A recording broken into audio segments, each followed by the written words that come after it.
Hi, and welcome to my kitchen. I'm going to teach you and all the people around you how to make a super secret recipe of caramel, or caramel, whichever way you would like to pronounce it. Caramel is an American confection. As early as the 17th century, American women were using caramelized sugar and water to make candies. The sugar made from caramelized sugar and water was, of course, hard. But the hardness was considered a good thing. It was very inexpensive to produce, it was easily transported, and it wasn't necessary to handle it with care. Best of all, it had a very long shelf life. Somewhere around 1850, it was discovered that by adding milk and fat products to this cooked sugar mixture, a sweet, chewy confection was produced, and it was quickly named caramel. Caramel was an instant hit, and it got more and more popular every day. Step 1. Turn the burner on. Unwrap your butter. Put it in the hot pan. But save these things, the wrappers, so you can grease your pan, because otherwise the caramel will not come out and it will just be in a pan and you won't know what to do with it, and that would be a pretty good event. Now, come over here. Take these and start to grease your pan a lot.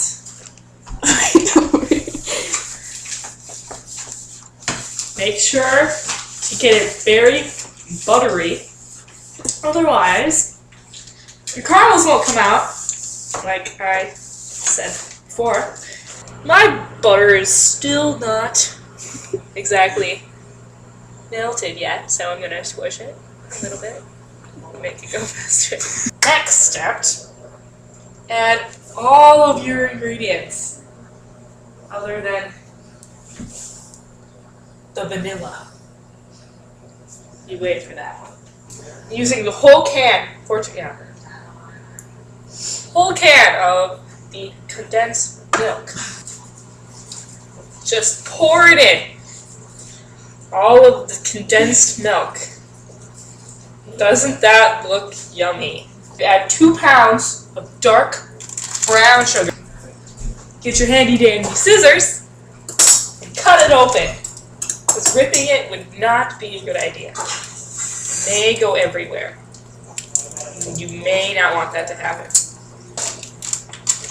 Just go all out. Put it all in. Make sure it doesn't splash. You don't want a mess or something going on. Use your handy-dandy rubber-like something, I don't know what it's called, I forgot, and mix it around just because I feel like it. Add 1 pint of dark Caro syrup. Probably put this temperature thing in, because you can't make caramels without these things. I can't even get this on. Okay.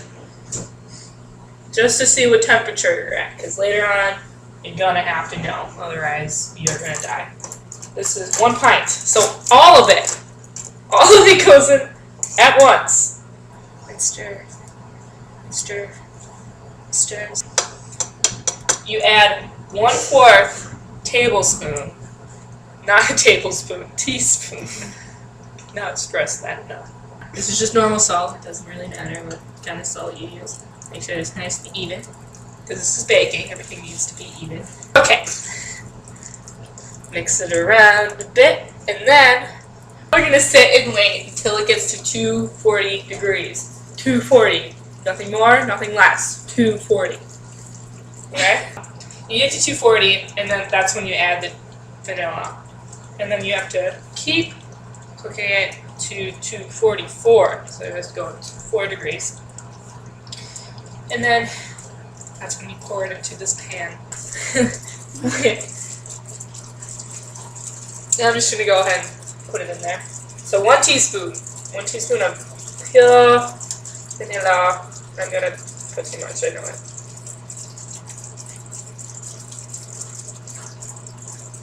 Okay. Just boom. There it goes. Whoa! Your caramel might attack you. That is completely normal.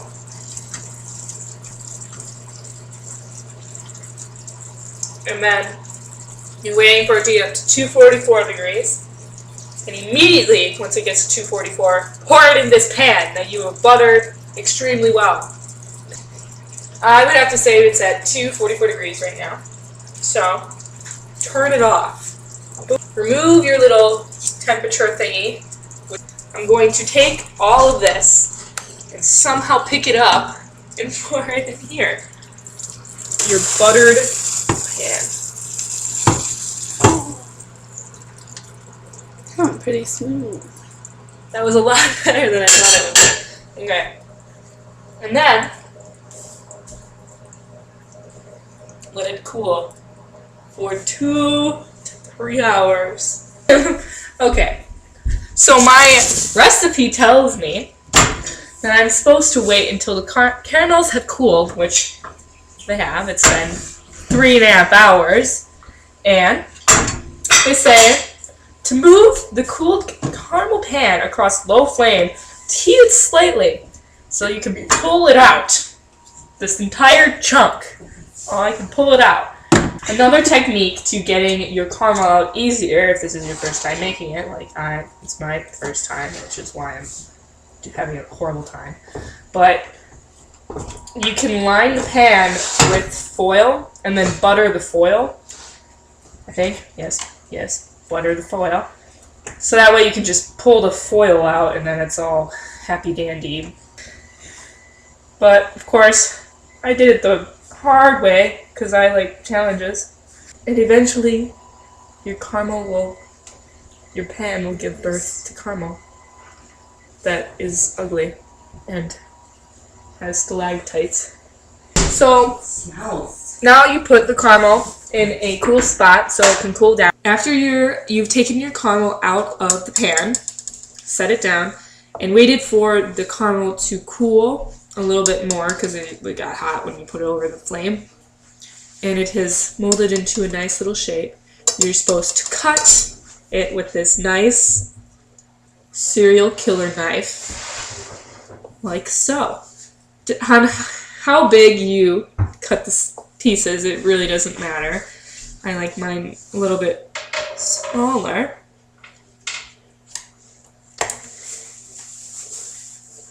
Like this. You then cut them the opposite way so that they're in little chunks. And how big they are doesn't matter. It's personal preference. You just start cutting them like that. Not much more to it.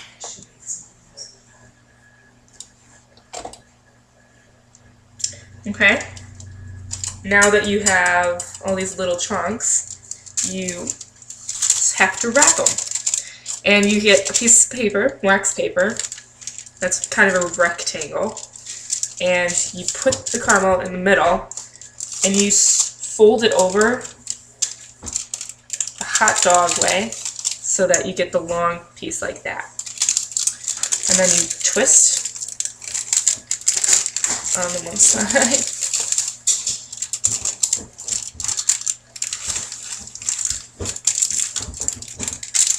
Twist it on this side, and then you twist it in the opposite direction on the other side. Ta-da! You got a little piece of caramel. You can take it anywhere you want. Now that you have successfully spent all night wrapping a small mountain of caramels, you can now lie down, relax, and enjoy a few of these special treats. Just, it's difficult. Okay.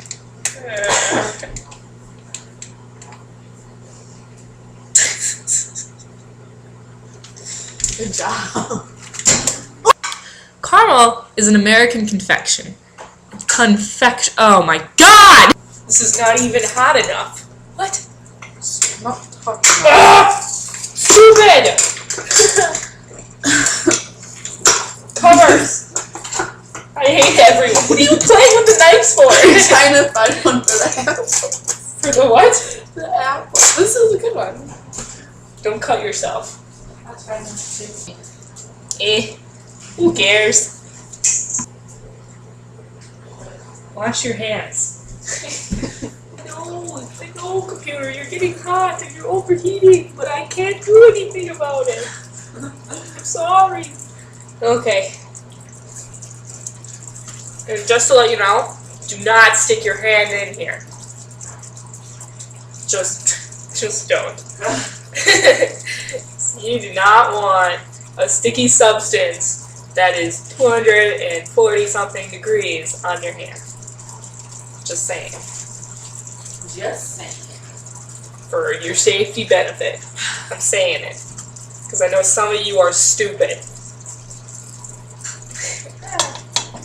Not naming names or anything. Not naming names or anything, but Kelly Swenson. No, I'm tinting it. I'm the tender! Why are you so slow? No, let's see. That's how you stir it? Professional stir. I'm gonna ramble for a little bit here.